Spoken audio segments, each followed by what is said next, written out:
Turned on the street that I grew up on, and there was a bunch of detectives. At the time I didn't know it, there were black cars, ambulances, fire trucks, everything.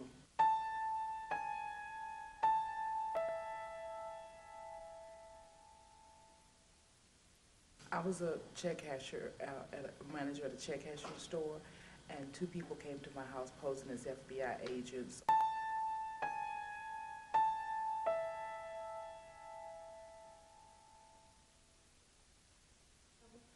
I had no idea from her tone of voice that anything had happened.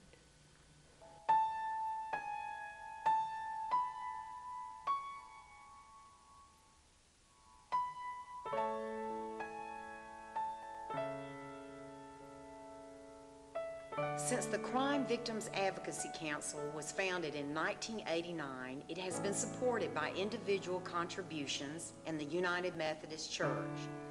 Unfortunately, the number of crime victims is growing. The need for support is more profound than ever.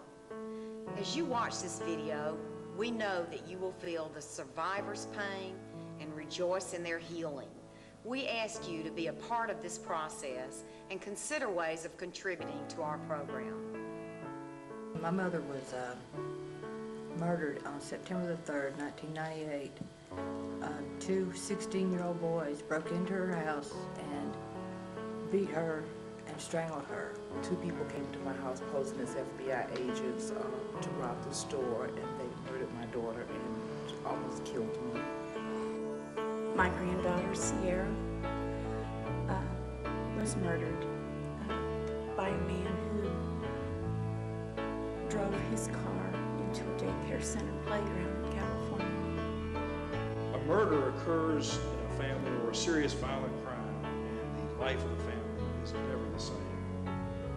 Grief abounds, and the family's sense of peace or shalom and the community's sense of peace or safety has been forever violated. Shock gives way to anger and rage engulfed in sadness and depression. This is where the Crime Victim Advocacy Council, or CVAC, steps in to try to heal and to help. After my husband was murdered, I actually went to a private psychiatrist. Not a psychologist, but a psychiatrist. And again, the healing just wasn't there because she couldn't relate to me. She was from a textbook. When I came into a group therapy, these people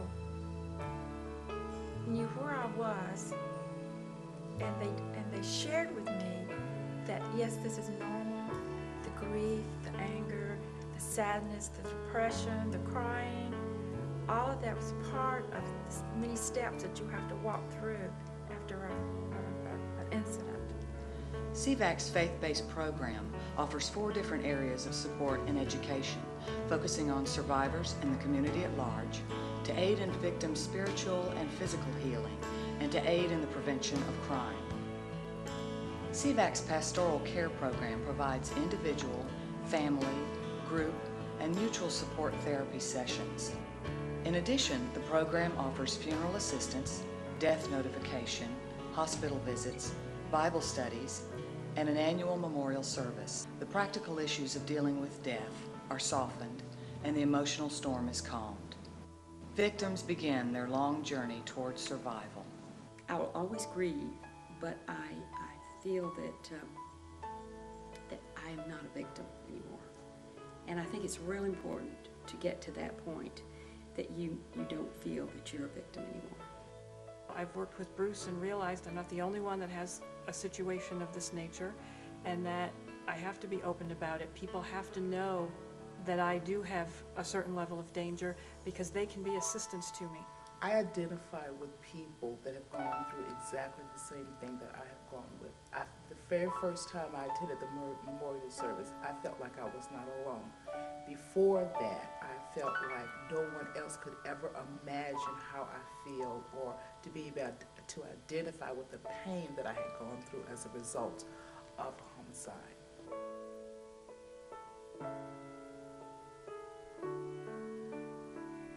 Restorative Justice is CVAC's Victim Empowerment Program. Presently, There are 7,000 programs for prison ministry nationwide, yet only 53 faith-based programs for crime victims. CVAC's program provides for victim criminal dialogue and financial restitution. Victims are assisted in completing impact statements, offered case evaluations, and educated in dealing with the criminal justice system. The group helped me in understanding all the legal aspects, the things that you go through the court system, understanding what you're going to go through, the processes, and this way you're not victimized twice by the same crime. We made a plan so that at the point that my stalker gets out of jail, I have comfort in knowing how I'm going to handle that situation. It won't be a complete unknown to me.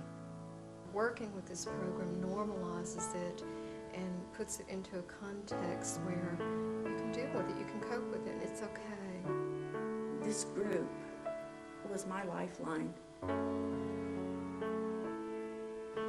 The Crime Prevention Program is a series of educational seminars originally created by 3 crime victims. These seminars are presented to the community by CVAC member Clarence Hall. Hi, I'm Clarence Hall. I teach kids because kids are our future. I teach them empowerment, I teach them self-defense, and I teach them how to make decisions and be responsible for the decisions that they make.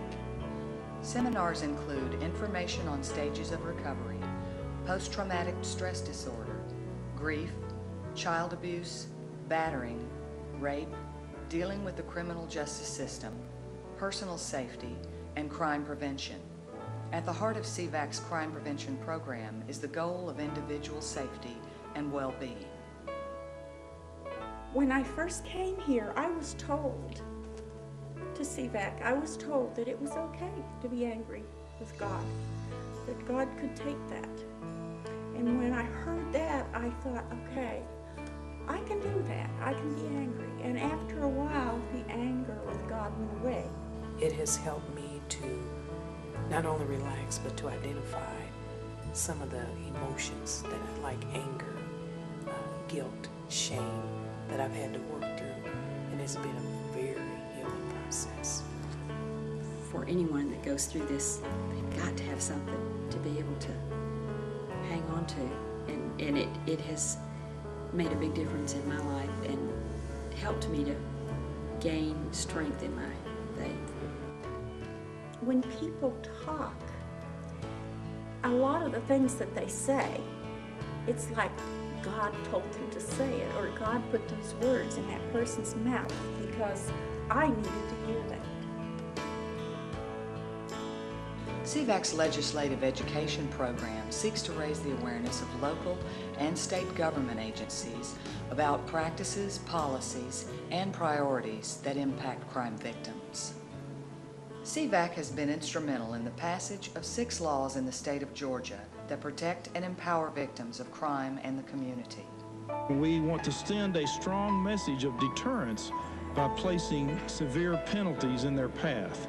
These 2 bills show our unwavering commitment to protecting the children of Georgia by working to end child prostitution. We hope that'll change their mind about prostituting children in the streets of Atlanta. Thousands of crime victims from all walks of life have been emotionally restored through CVAC. They have found a supportive place of understanding. CVAC wants to add to its services and expand its impact. Planned are a speakers bureau, additional prevention programs, more legislative initiatives, a resource-driven website, and quarterly video updates. CVAC is growing in its mission to help crime victims, crime survivors, and the community to heal and to restore after a serious violent crime has occurred.